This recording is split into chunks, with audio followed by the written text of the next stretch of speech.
Okay guys, இன்னைக்கு நம்ம பார்க்க போகிறது example number 2. ஓகேவா மேக்ஸில். ஓகே கொஸ்டின் பார்ப்போம். In a survey of 5,000 person in a tower, it was found that 45% of a person know language A, 25% know language B, 10% know language C, and 5% know language A and B, 4% know language B and C, 4% know language A and C. If 3% of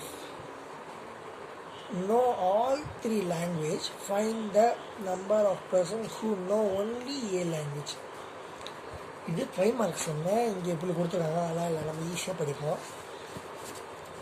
okay, இந்த மாதிரி ring diagram வரைஞ்சிக்கோங்க.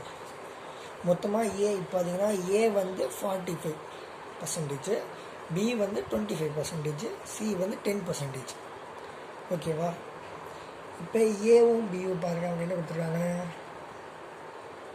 ஏவும் பியும் வந்து அவங்க 5% கொடுத்துருக்காங்க. நம்ம 2 போட்டுப்போம். ஓகேவா? அதே மாதிரி ஏவும் சியும் 4 கொடுத்துருப்பாங்க, 1 போட்டுப்போம். பியும் சியும் 4 கொடுத்துருப்பாங்க, 1 போட்டுப்போம். நடுவில் 3 போட்டுப்போம். ஓகேவா?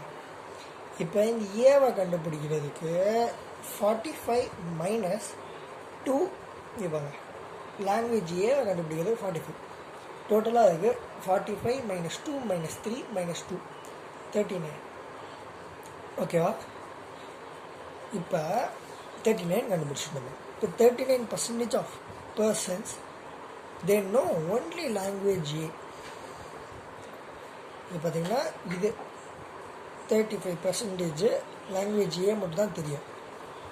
இப்போ பர்சன்டேஜில் கிளியர் மாற்றுவோமா? 39% 100 இன்ட்டு ஸ்டார்டிங் மாதிரினா 5,000 பர்சன்ஸ் கொடுத்துருப்பாங்க இனட்டவருக்கு இன்ட்டு 5,000.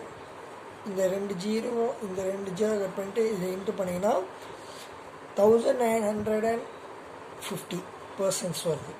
அவ்வளோதான் answer. Then no only language, அவ்வளோதான். 1500 தான் ஆன்சர். இது 5 மார்க்ஸ். இவ்வளோ ஈஸியாக இருக்கு பாருங்கள்.